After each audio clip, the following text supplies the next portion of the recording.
Hello and welcome to your TAP Tuesday travel webinar for April 9th, brought to you by Travel Alliance Partners.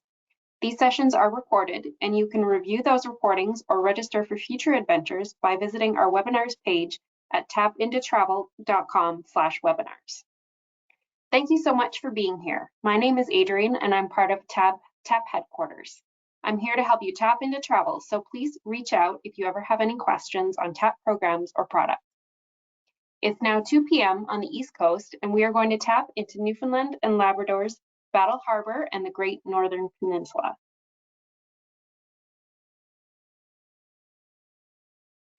We encourage you to ask questions. If you have questions, just type them into your questions panel box and we'll get to them at the end of today's show.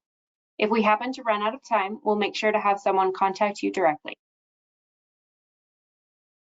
We also have brochures. Our current Tap Into Travel and Dream Destinations brochures are available online at tapintotravel.com/brochures. And now it's my pleasure to introduce TAP partner Atlantic Tours and today's presenters, Richard Arnold and Karen Hatcher. I'll turn it over to you. Well, Adrienne, we're thrilled to be here with you this afternoon out of Nova Scotia. And today we're going to talk about one of my favorite places on the planet, and I know it's Karen's as well. She loves it, and I know a lot of you have been hearing me over the years do the presentations, and I thought it would be great to have one of our amazing tour managers here that actually go out and guide the trips every day during the summer, and are out there seeing all these wonderful sights. And so I'm going to turn it over to Karen to tell us all about Newfoundland and I should say Labrador's Battle Harbour. And here in Nova Scotia, it's actually 3 p.m. and in Newfoundland it would be 3:30. That's right, Richard. I'm so excited to be here today. Thank you for the invitation. And as a tour manager with Atlantic Tours and Travel, I've had the privilege of experiencing Battle Harbour a couple of times over the years.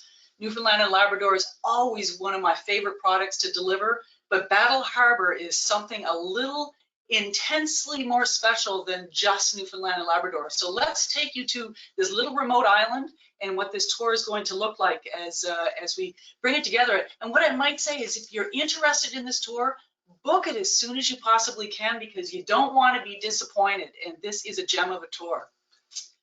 So let's get going. So here's our map. Just so you're seeing the white part, which is Newfoundland and Labrador. Just south of that is where Nova Scotia is, and that's where our tour will be starting. We'll be traveling through Nova Scotia and then ferrying over to Newfoundland and Labrador, and I'll get into more of the details as we take you through all of these slides. It's a 10-day itinerary, and rather than go day by day on the written part of it, you can come back and take a look at this. I'm going to do this via slides and pictures. Of course, in this particular tour, 20 meals included, and the sightseeing is absolutely amazing. So here we are in Halifax, where the tour will be starting. You'll be coming in to one of our local hotels. You'll meet your tour director, and of course, the iconic Citadel Hill right in the middle of our city, overlooking the downtown core and the Halifax Harbour. In Halifax, you'll board on to one of our partners' motor coaches, state-of-the-art coaches with air conditioning, washing facilities. But what's most important is the tour director that's traveling with you and the person behind the wheel for the experience that you're about to embark on. We'll make your vacation worry-free for sure. Absolutely. And one of the questions we often get is, the first day is an arrival day in Halifax, so there's no planned activities. Certainly, if you want to come and explore Halifax, we can add some pre-days for you. There's lots to do and see, but this trip is organized to basically arrive in Halifax for an overnight, or if you're already here, you can just join us that next morning. And then, like I said, we head off to Newfoundland and Labrador, and Halifax has the best air gateway in, is one of our reasons for choosing that. And we'd like to give you the full experience of arriving to an island by ferry. Back to you, Karen. Oh, and absolutely. So our departure out of Halifax, we'll be driving across Nova Scotia, across the Cancel Causeway into an area known as Cape Breton, and we'll have our first included dinner together, a local restaurant in Sydney, and then from there it's just a short 15 to 20 minute drive that will take us to North Sydney, where we'll be coming into the Marine Atlantic ferry terminal. We'll get checked in on land, and then when we come on board the vessel, it's just like checking into a hotel. This is an overnight crossing. We'll be going into our berths. The berths, they're small. If you've been on a train, you know, somewhat similar to that, but you have your own private bathroom, shower, toilet, and sink. There's TVs, and we get nestled in. And I always like to say it's more of a nap. It is an overnight crossing. It's about 7 hours and 15 minutes. Departs at 11:15 p.m. And depending on what the waters are like, we get into Newfoundland and Labrador with that half-hour change that Richard did mention, just to throw things off a bit, the next morning. And then we'll come off of the ferry, and when we do that, we'll have breakfast, an included breakfast, feet on solid ground after our overnight crossing, and we'll start traveling up the western coast of Newfoundland. And so this is an area known as the Codroy Valley. It's the most significant agricultural part of the entire island. And this particular view, it's up from one of the lookoffs in the city of Corner Brook, the only city on the western coast of Newfoundland.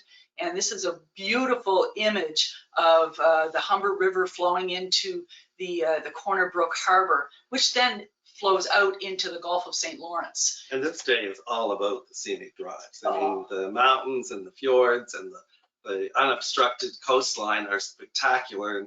And I often describe Newfoundland and Labrador to our American friends as our Alaska of the East. I mean, we have all of those great gems that you would find in Alaska, but you know, it's a different charm here. There's nothing really made for tourism. It's authentic, and it's just a great experience. And it's a great way to describe it. We're going to very remote places on this tour, which you do when you travel in Newfoundland. However, the people are amazing, the scenery incredible. Will you have Wi-Fi at all the hotels? Absolutely yes. Will it be good Wi-Fi? Absolutely no, but it is there. And so it is remote. So here in Corner Brook, part of our touring around, we'll be taking in the monument of Captain James Cook. He was there in the late 1700s and circumvented the entire province of Newfoundland. Took him almost 5 years to do that.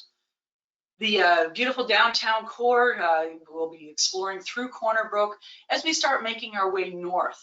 And our first overnights in Newfoundland and Labrador will be in a beautiful little community known as Rocky Harbour.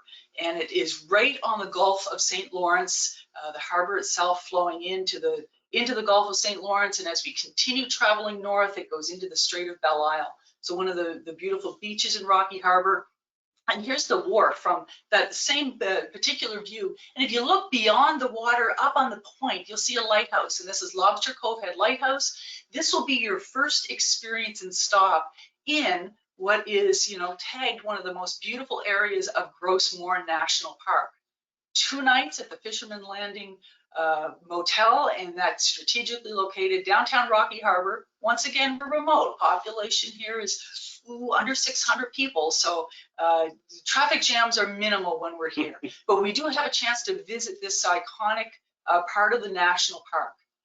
And as I mentioned, Gross Moor National Park, UNESCO World Heritage Site, which is a theme on this tour. And UNESCO standing for United Nations Education, Scientific, Cultural Organization.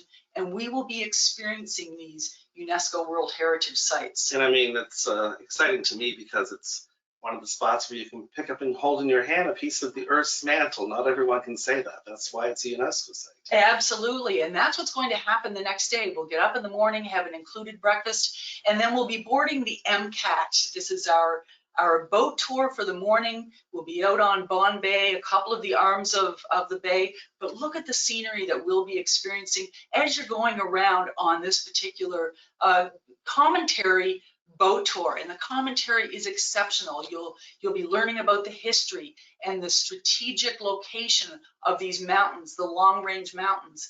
And what Richard was just referring to, the tablelands that you're seeing in the background. This is a piece of the earth that's supposed to be 6 miles below the surface, and due to the tectonic movement of the plates came to the surface. And part of our tour, you'll be seeing it from water, but you'll be able to walk right along the base of the tablelands and pick up a piece of that iconic rock and then take a picture of it, and then you'll leave it behind. It is a national park that we are traveling through.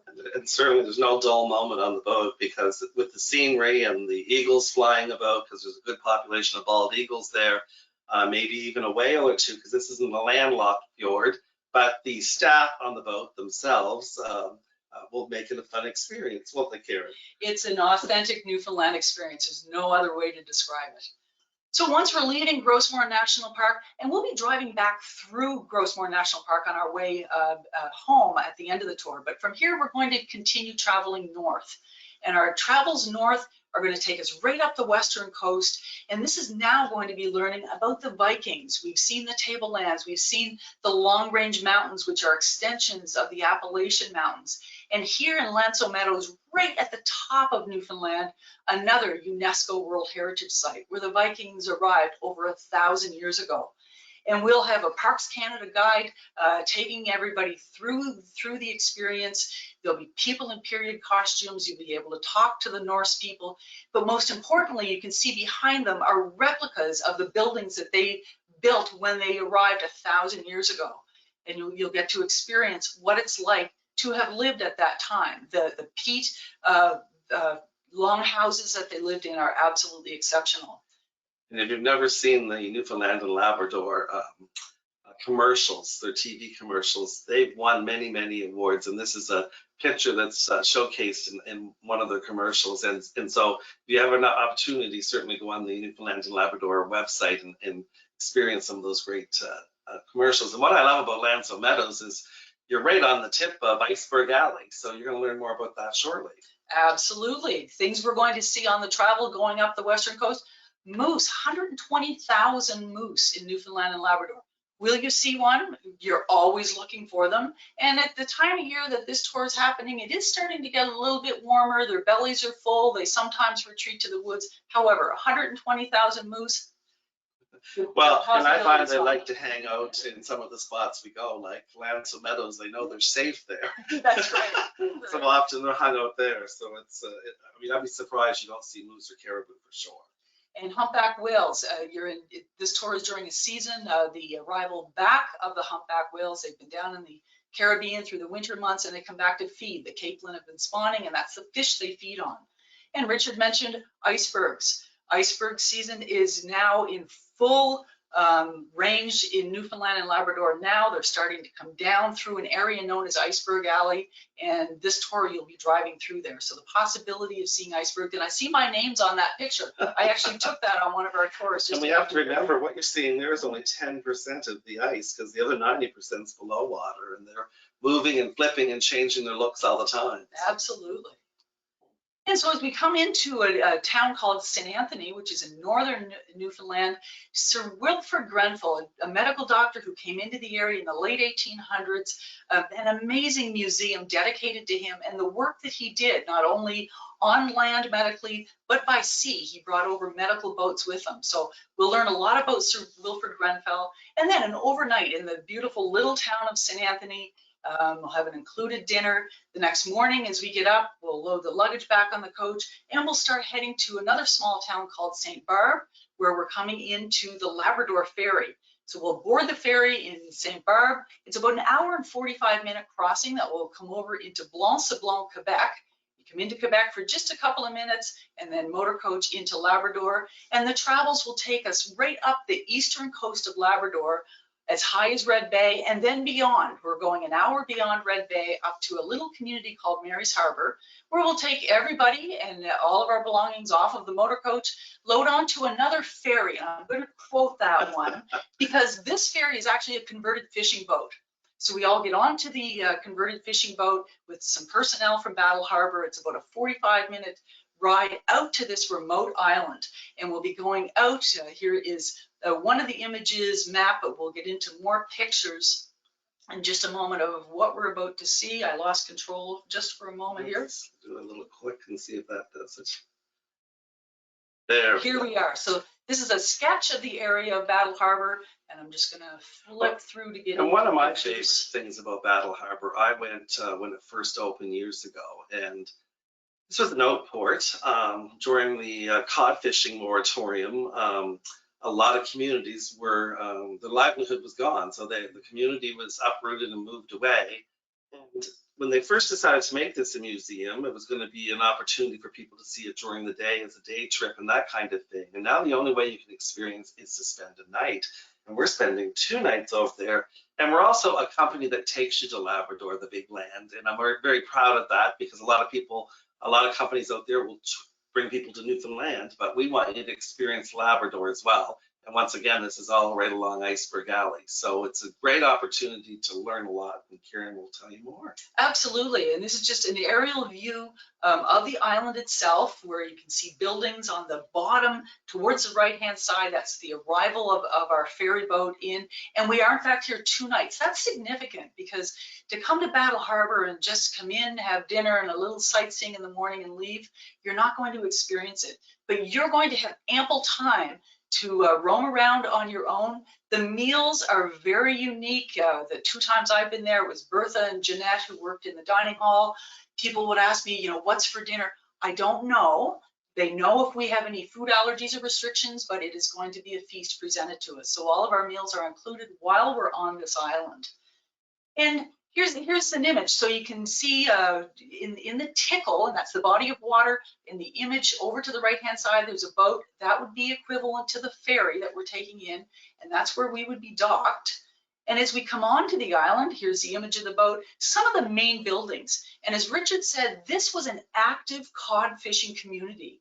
And in fact, 5 generations of cod fishers. And in 1992, when the moratorium came down, that nobody in Newfoundland and Labrador were able to fish cod anymore, these became unemployed cod fishers. What are we going to do in all of these buildings? Well, they sat back and went from being fishing people to being contractors and carpenters. And the buildings that are here, some of them are actual residences, but others are the old warehouses and the storage buildings that they've now converted into museums.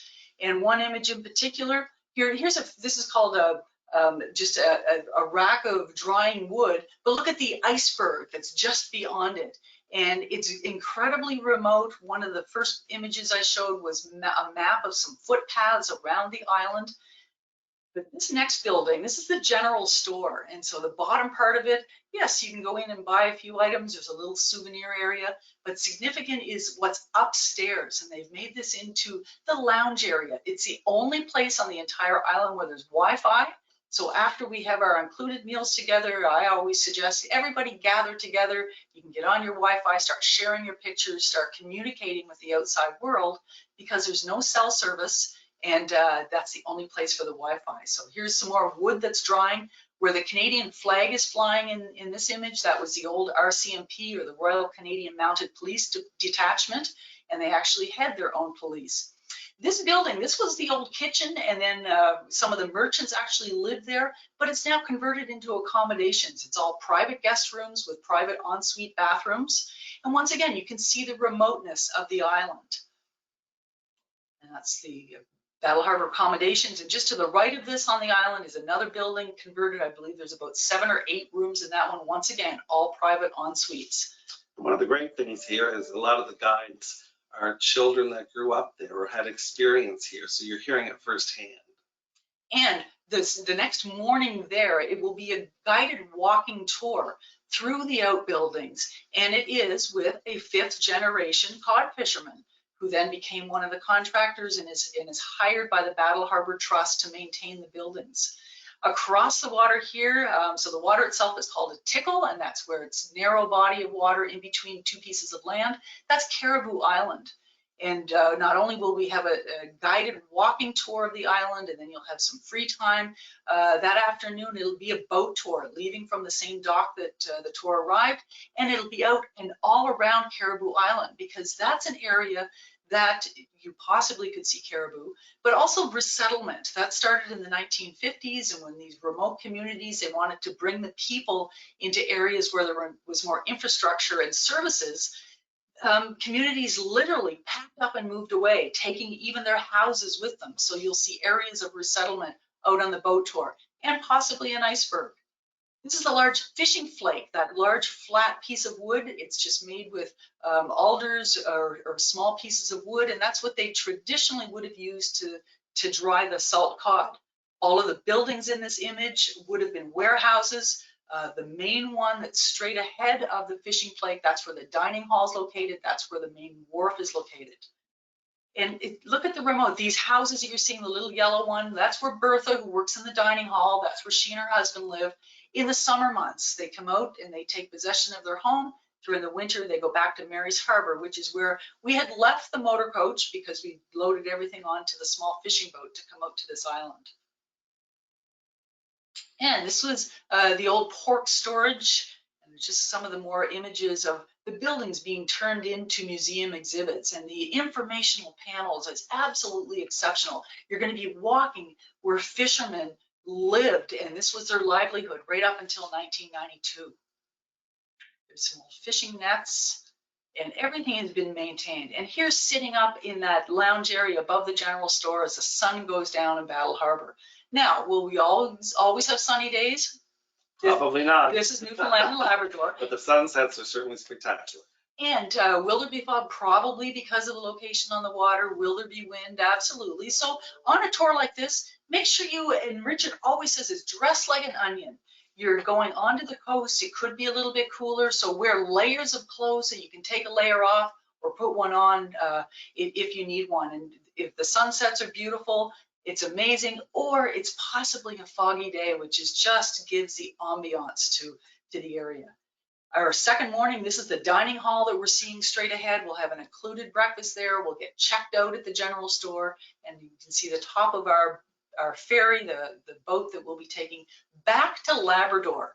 And as Richard mentioned, Atlantic Tours, we really pride ourselves in making a trip to Labrador because we're not just seeing the island of Newfoundland. And this tour, although we're 2 nights in Battle Harbour, we're then going to have 1 overnight in Labrador. So you can also put that into your memoirs as well. So as we get back on the ferry, 45 minutes back to Mary's Harbour, get everything off the ferry, get loaded back onto our motor coach, and we'll start heading south. And our next stop is another UNESCO World Heritage Site, the little community of Red Bay, population 142 people year-round. And this is all about whaling. This goes back to the 1500s when the Basque whalers came over, and it's the right whale and the work that they did and the amount of whales that were then brought back for the oil and for the baleen and the stays that would go in the lamps in Europe and in the ladies' dresses. I have to say, one of the first industrialized sites in North America. Absolutely. And so we'll spend some time here at Red Bay. Once again, a beautiful coastal community, but once again, a UNESCO World Heritage Site. And this is a chalupa. This would be one of the smaller vessels, and you can see an image to the right that the fishermen would come off of the big galleons because it was the large ships that were coming from Europe and the little chalupa. And these were pieces of a chalupa that they actually found in a sunken vessel that they brought into the museum exhibit. So once we leave Red Bay, we're going to continue heading south, and we're going to come into a little community called Pointe-à-Mort, or L'Anse-à-Mort, and the Pointe-à-Mort Lighthouse. An amazing museum here, and then 132 steps to take you all the way up to the top if you would like to see. You're allowed to go up. One of these views, absolutely. Fantastic views from there. And this lighthouse right on the Strait of Belle Isle. The next view, I think, once again, here's the Strait of Belle Isle. There's the motor coach. And there's one of the motor coaches, absolutely. Straight ahead on that image is Labrador, but right across the strait to the left, you can see just a bit of land in behind the words, the view, and that is Newfoundland, and that's how close you are to Newfoundland. So we're going to overnight in a little community called L'Anse-au-Clair at the Northern Light Inn. We'll have an included dinner, an included breakfast, and then the next morning, just a short 10-minute drive back to the ferry terminal, back onto the Kayak W to go from Blanc-Sablon to St. Barbe, Newfoundland, and our travels continue south again. So as we come in, we're going to come into the beautiful little remote community of Port-au-Choix. Population here is about 670 people, but once again, a very significant National Historic Site. And this is where you'll learn about the indigenous people, the Beothics, the Dorset Indians, the Paleo-Eskimos, and they have an amazing National Historic Site. Another lighthouse. We don't have access inside this one, but we always go out to this lighthouse because if you're going to see caribou, there's usually caribou and sometimes some moose. Exactly. It's a good hangout. Absolutely. And once again, it's right on the Strait of Belle Isle. We're now on the opposite side looking back over to Labrador. So from here, we're going to go into the little town of Port-au-Choix, And right on the water, this image is taken right across from the motel, and that's the Siaco Motel for an included dinner, an overnight, an included breakfast in the morning. And one of the things I love about the properties in Newfoundland, you'll have all the amenities of a larger hotel, but they're all family owned or small. We often take over the whole property when we're there because it's only 20 to 30 rooms. And the people that own it are the ones doing your luggage, and the cooks and chefs know how to prepare the local culinary, let it be Arctic char or moose or caribou, those kind of things. So just a great authentic experience. And at Siaco, this is an opportunity to try moose. It's usually on their menu there. So the next morning we will continue our travels south, and because we're going to start making our way home, and as we make our way down the west coast again, we'll be seeing the Strait of Belle Isle and the Gulf of St. Lawrence on our right. We'll see the Long Range Mountains on our left, and we're going to come into the town of Deer Lake. And one of our stops is at the Newfoundland Insectarium. And this, I have to say, the first time I went there, I thought, now why are we going here? This is fascinating. They have an amazing butterfly house, and then upstairs, the exhibit, and the proprietor will bring everybody into a room and gives an amazing presentation on honeybees. There's an incredibly active hive here, and I have to say, I look forward to every opportunity to hearing about not only the butterflies, but the honeybees. Well, it's a real gem in the middle of nowhere, kind of. It's just in Deer Lake. You don't expect this, and like I said, the honeybee presentation is fabulous, but the museum is fabulous overall, and they're very friendly and love guests to arrive. And that's what you're going to find on this entire tour. The authenticity of Newfoundlanders and Labradorians is just exceptional. So from Deer Lake, we'll continue traveling south. We're going to make our way back down to the Marine Atlantic Terminal in Port aux Basques. We'll have an included dinner along the way. We'll get checked in just like a hotel again. We'll get into our berths and have an overnight crossing going from Port aux Basques back to North Sydney, and in North Sydney in the morning, an included breakfast at a local hotel. And that takes our travels as we make our way back into Halifax. And you have just experienced one of the most amazing parts of Newfoundland and Labrador. And by the nature of this trip, it's a small group departure because we're limited by the number of accommodations that we have on Battle Harbour. So, at most, I suspect you'd have 30 on this trip. It's just by the nature of the trip itself. It's small group. And you might have heard Karen have a little accent here and there because we've traveled so much over there that we sometimes pick up the accents, but there's 26 different dialects of English, and depending on which community you find, you could think you're in a foreign country sometimes trying to figure out the English, but it's a very friendly, loving people that are great storytellers, and just a wonderful, wonderful experience. So I guess, Adrienne, we've gone a little bit over time, so over to you in case anyone has any questions. Yeah, we've got a couple minutes, but that was a fantastic presentation. Newfoundland is one of my favorite places, but I haven't been to Labrador, and you're definitely putting it on my bucket list for sure. So we just have one quick question here. Can you talk a little bit about the accessibility of the tour? Well, I'll leave that to you, Karen, but it depends on how much you choose to do. Absolutely. The biggest maybe limitations, for lack of a better word, would be getting on and off of some of the vessels, like the boat tour in Bond Bay. You have to be able to easily get onto the vessel. There is a ramp, but a walker would be incredibly challenging, and the same getting on and off the ferry going to Battle Harbour.